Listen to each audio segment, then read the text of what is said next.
As the polls in Karnataka inch closer, in this broadcast, we discuss the poll promises of BJP, Congress and JDS, from polarizing issues like NRC, UCC and others to freebies, SOPs and quotas. The political parties are going all out. The big question then is, what will Karnataka vote for and what do these poll promises tell us about the strategy of these political parties? Joining us at this point is T. Sankirtha, BJP spokesperson. We also have Rajalakshmi Joshi, political analyst, joining us live. Majid Hydari, political analyst, is live with us. Tanvi Purti, political analyst, is also joining us live. See, today we have released the Praja Pranalike, which translates to the People's Manifesto. We have taken into account 6 core areas, which are Anna, Abhaya, Akshara, Arogya, Abhiruddhi and Adaya, which translate to food, security, education, health, develop prosperity and income development. Or I would say this election manifesto has something to do with 2024 elections. I mean, the Uniform Civil Code and the NCR issue, both of them are very crucial, and BJP has raised both the issues despite the resistance in the past. So that is suggestive of that BJP, for its future of elections and essentially 2024, has no idea and no plan of promising vikas to the people or promising prosperity to the people. It wants to keep the vote bank divided. It wants to consolidate one particular vote bank towards its constituency. And that is why they have played this card, to see how the people react to this. But what I feel as of now is that, see, Congress, when the worthy panelist was talking, Congress has an experience of 75 years of running the governments, be it in the state or at the national level. So they know the temperament and the mood of the voter, and they know how to take him towards prosperity. Rajalakshmi Joshi, come in here. You can, of course, respond to Majid Hydari and, you can tell us about your take on the manifesto as well, what you believe stands out. But interestingly, Majid Hydari believes that this is not a manifesto for Karnataka, but rather a trailer for 2024. Good evening, Uday. I'm sure that my good friend Majid Hydari ji has probably not read the manifesto at all, and probably he didn't even hear what the previous co-panelist spoke, the BJP spokesperson. Because, what he is talking about is just one small part of the entire manifesto. Our co-panelist, he just explained about how there is something about right from, the nutrition up to, from education to Abhivruddhi, there is everything. I mean, everything has been covered in it. You know what the BJP's ideology has been.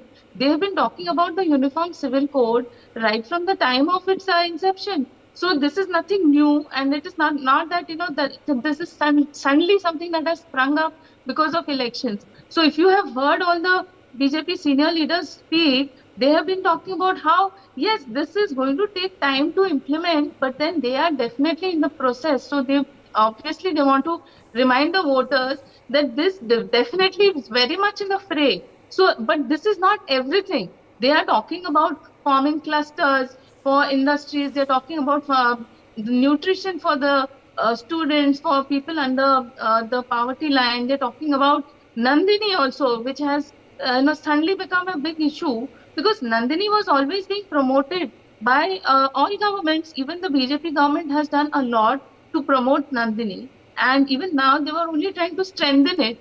And in spite of all of that, it became a controversy. So now they've even gone ahead to say that Nandini milk, half a liter of it will be provided to people who are below the poverty line. So, and then apart from that, there is talk about how corporates will be involved to improve the educational facilities, to improve the schools and colleges, etc. All of this, actually, I think it's a very comprehensive plan. And it's not about only providing freebies, but there is a lot of thought being given to medical facilities, thought being given to industrialization, about infrastructure, about how different circuits will be developed. So all of this, I think, is a very good thing. Maybe Majid Hydari ji did not have the time to go through it entirely, and he has only seen one thing, that is the UCC. So then, I mean, that is something that, unfortunately, what happens is most people, they tend to only look at one small part, and they tend to forget the entire good part. In fact, most Muslims say that they don't have a problem with UCC. So why should everybody talk about it as, Muslims have a problem with UCC? It's not so. Every actually every religion, people from every religion have some issue with the UCC. So it's not as if only Muslims will be affected. Every people from every religion will be affected in some way or the other. So let's not make UCC something that it's make it a point of a Hindu versus Muslim kind of a divide. But that is something that is definitely something that should be debated upon. But I don't think that that should be something a point of dividing the entire country over religions. So this, I think, and it is not something that is just for the 2024 elections. This is something that has been there right from the time of BJP's inception. So this, I don't think, is anything new. And I think that the BJP is definitely serious about it. So in every state, they have been talking about it, about the UCC, and there have been discussions, and rightly so.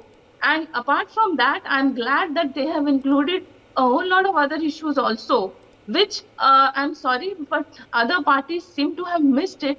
They have only been talking about giving freebies, which I think is not empowering. When you actually talk about freebies, you're just making the people think that they can just get a certain amount of money.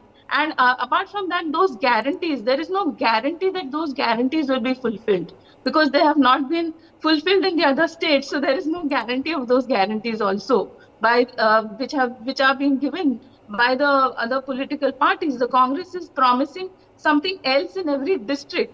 So, I mean, I don't know. I don't think that they're very clear about what their manifesto is going to be. They have even hinted at something like a different manifesto for every district, something of that sort. So we'll be able to see that once their manifesto is out.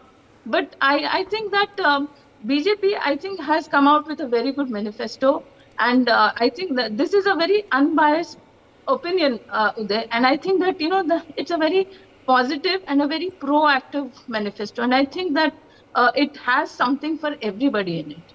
Okay, let me take that to Tanvi Purti. Tanvi Purti, you can of course respond to Rajalakshmi Joshi, who believes that Majid Hydari has not read the BJP manifesto. She feels it's a progressive manifesto. What do you make of the BJP strategy? Does it come through in the thrust of their manifesto for you, Tanvi? And also contrast this with the guarantees that the Congress has also been announcing for the poll-bound state, and also the promises of the JDS too. This manifesto is largely ideological manifesto, very leastly tangible manifesto. This talks about BJP's aspirations as being an ideological party which wants to keep the nation polarized on some issues. I don't want to name them. So UCC is definitely part of that. And when you say the worthy panelists who are just supporting this manifesto, they say that even the draft is not ready. So why are some dreams and stars being promised to the people of Karnataka? Earlier, they promised 2 free cylinders. Now they are saying 3 free cylinders. Now, why don't you reduce the price of the LPG? Okay, give a report card. Why you just make more promises? Rajalakshmi Joshi.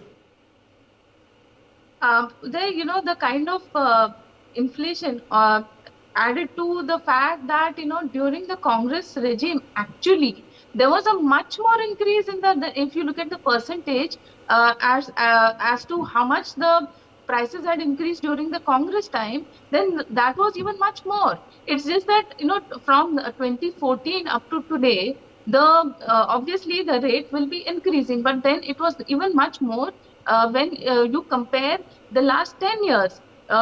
During Manmohan Singh Ji's time. So, that is a very unfair comparison that the Congress always keeps making. And to add to it, the number of cylinders also was as if, it was completely unavailable. So even if people, whatever price you wanted to pay, it was not there only.